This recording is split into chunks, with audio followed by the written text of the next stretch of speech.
Welcome back guys to Voicey here and another r/TalesFromTechSupport. We all make mistakes, but very few of us make multi-million-dollar mistakes. And when you're the tech guy to fix the problem, you can name your price, and that's one heck of a payday. Don't forget Voicey veterans to like, subscribe, and hit that bell to never miss an episode. This story was called, I Think I Got the New Girl Fired. Some background. Started working at my current job about a year ago on help desk. Recently promoted to IC specialist about 4 months ago, while still doing help desk things. This story is from when I was still on help desk. The characters are me, jerk manager, who thinks IT should drop what they're doing and help him because any inconvenience prevents him from doing his job. New girl, jerk manager's assistant, been with the company for about 2 weeks. And user. It was a typical day, trying to knock out all my blocked tickets, but the phone won't stop ringing. We had been getting calls about people trying to access an Excel file on a network share, only to get an error that user had it open, even though user isn't here today. Can confirm user wasn't logged in anywhere and hadn't logged in over 24 hours. I start researching it and find out there's an issue with this kind of document and network shares, but there's a workaround, but it doesn't work for everyone and can't remember what it was. Also, I find out that even though it says user has the file open, it's half correct. The file is open somewhere, but user was the last one to save the file. I don't have a ticket for the issue, so I'm not focusing on it, but I pass on my findings to my coworkers. The phone rings. It's my turn to answer.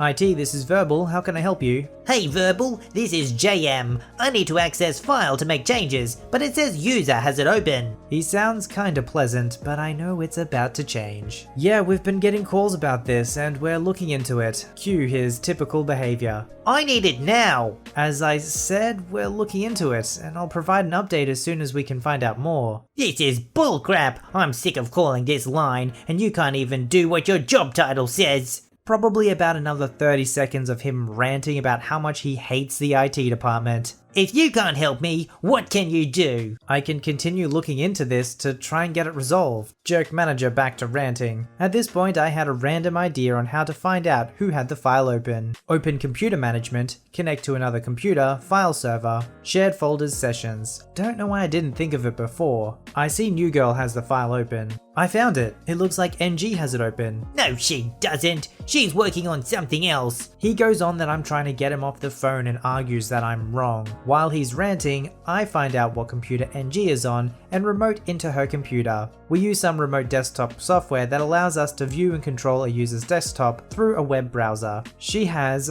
Facebook open, and she's playing some game. I see down in the taskbar she has Excel open, but it's minimized. I'm just going off the information I'm finding. If you could go check, we could confirm my information is correct, or if I need to continue looking into this. JM begrudgingly agrees to go check and puts the phone down. I go back to watching NG's screen. She's happily playing her Facebook game, clicking here, clicking there. Then all of a sudden, the mouse stops moving for a few seconds. Then it starts to move towards the red X. I figured she was busted, and in my excitement of possibly being right, I accidentally moved my mouse cursor over the web browser, which takes over her screen, and moved her mouse cursor, causing her to miss the red X. The mouse stops moving for a minute. Then I hear JM yelling through the phone, but I can't make out what he's saying. But I'm definitely sure she's busted. Yelling dies down, then the mouse starts moving again. Closes Facebook, clicks on Excel, and voila! NG had file open the whole time. 10 seconds later, JM gets back on the phone. No apology, doesn't admit I was right, just says he's all good. Calls finally stop coming about file. That day, anyways. A couple days later I see JM submit a termination request for NG. Not sure why, but always thought that call had played a part in it. JM's boss submitted a termination request for JM a couple weeks after though. Not sure why. New girl wouldn't be the first person in an office to go on Facebook or be playing games while at work. But if you're going to do that, you need to at least look busy. And you don't want to have an Excel file open that holds up everyone else from doing their work. It's only going to draw attention to yourself. I mean, I guess she was new, she probably had no idea. But that's even more reason to just play it cool for a few months. This story was called Sysadmining Still Sysadmining. I asked for a ticket, and for my sins, they gave me one. Monday morning. It was bound to happen eventually. Can't avoid it if I tried, so may as well face up to it and stare it down. Dragging my butt into the office, still recovering from a weekend of doing absolutely nothing,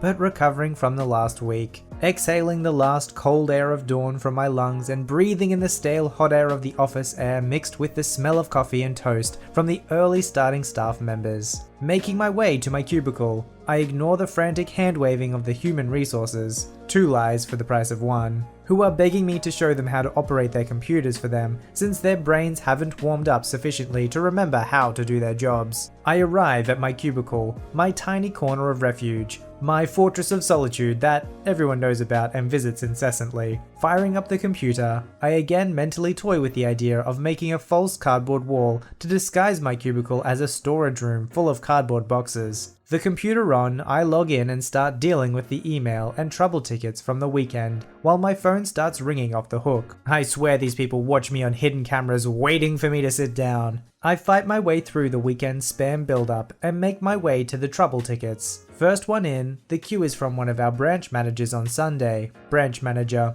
"Users finished up with us today, Sunday. Please disable his access as soon as possible." Okay, nothing like starting the day with an employee deletion, even if this user wasn't one of the bad ones. Better than a cappuccino enema, some would say. Started employee termination proceedings. No need to refer to the instructions. I wrote them. Do all the necessary changes in our sales system. Change and disable AD and backup then delete the user exchange mailbox. Just as I hit the delete button to finalize the user deletion, the ticket queue ding. I watched as the final step process telling me that user had been totally deleted, then tabbed to the ticketing queue. The branch manager had sent an update. "I made a mistake. User doesn't finish up till tomorrow, Tuesday. Can you please reinstate his access as he can't get into his computer?" That's it, FML. Monday morning had won already and it was so early in the game. I went outside to stand in the slowly warming sun, toasted a "well done you bastard" to Monday with my hot chocolate and wished for a cigarette, even though I've never smoked in my life. I mean, what are you supposed to do at that point? You know that you're gonna get blamed for it anyway. This is only gonna justify him later when he's not productive in the morning. It's like, well, last time I was productive and got some stuff done really early, I had to try and reverse everything even though I couldn't because he was deleted.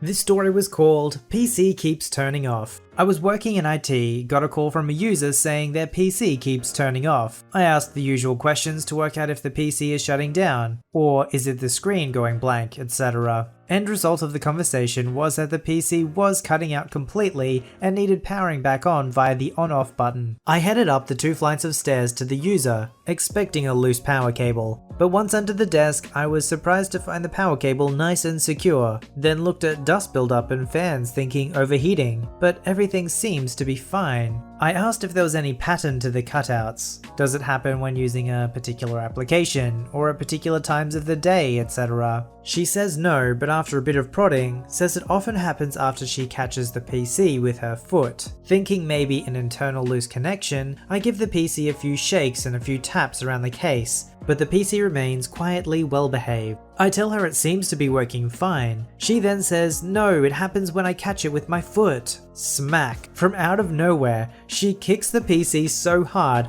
I thought she was trying to clear a goal in the opponent's half. Sure enough, the PC cuts power, and she looks very happy she's been able to demonstrate the problem. I tell her the PCs are not designed to take that kind of punishment, and it's no wonder it's shutting down. I then get back under her desk and move the PC and cables to the other side, so it's behind her drawer unit and not in the area her feet are. I show her where the PC is now, and say this should solve it, as she now cannot catch it with her feet. "Oh no, I can't have it there. Where am I going to rest my feet?" You shouldn't be using your PC as a footrest. How about we get you an actual footrest? "No, the footrests are too low. The CPU is just the right height. Put it back." After shuddering that she referred to her base unit as her CPU, I informed her that the PC is staying where I've put it. I'm ordering her a footrest and she'll have to just learn to live with it. Had a request a few weeks later from her boss to put her tall footrest back where she can use it, so had to call them and explain what the situation actually was. Boss had a good laugh and told me he'd sort it out with her. Never heard anything more from either of them.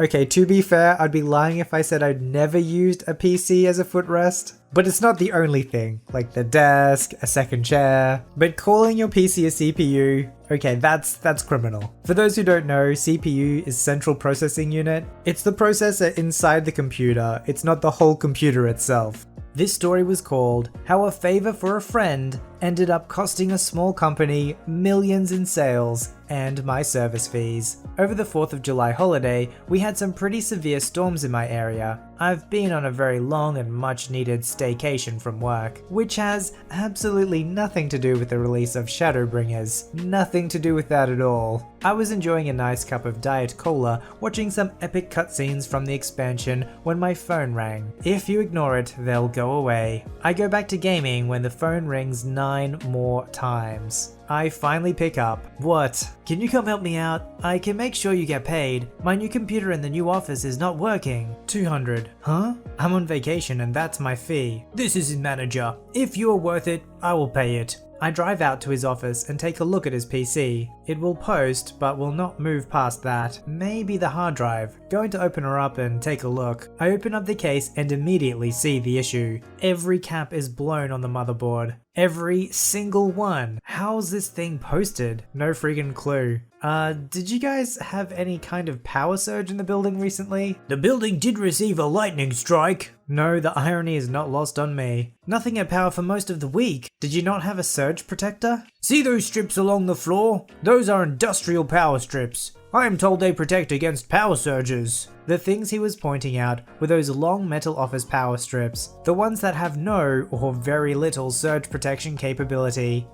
Those are not surge protectors, merely power strips. I look at every single computer in the room slowly. The exit is just to my left. I can just walk out and never look back. Friend's boss is sort of in my way, but he is scrawnier than me. I can just bowl him over. No one will ever know. Try turning on all the PCs in this office, please. Why did you say that? Of the nearly 200 computers in the office, one booted into Windows. It was not plugged in at the time of the lightning strike. What do you suggest? You got warranty on these machines? Wait, what? The simple warranty? We'll have to call Dell to see if it covers power surges. After a short phone call, FB walks out of his office with no color in his face. The warranty we have does not cover power surges. They said they can send out a tech and charge us for every computer that is damaged. Do you have insurance? Yes. I collected my 200 and walked out the door thinking it was over. 4 days later, the phone rings and I'm currently watching the most epic cutscene SE has ever done with one of their expansions. I ignore it and focus on the game as the most epic of fights followed the most epic of cutscenes. The phone rings as I finish up the storyline. How much would you charge to rebuild all of the computers in this office? How many?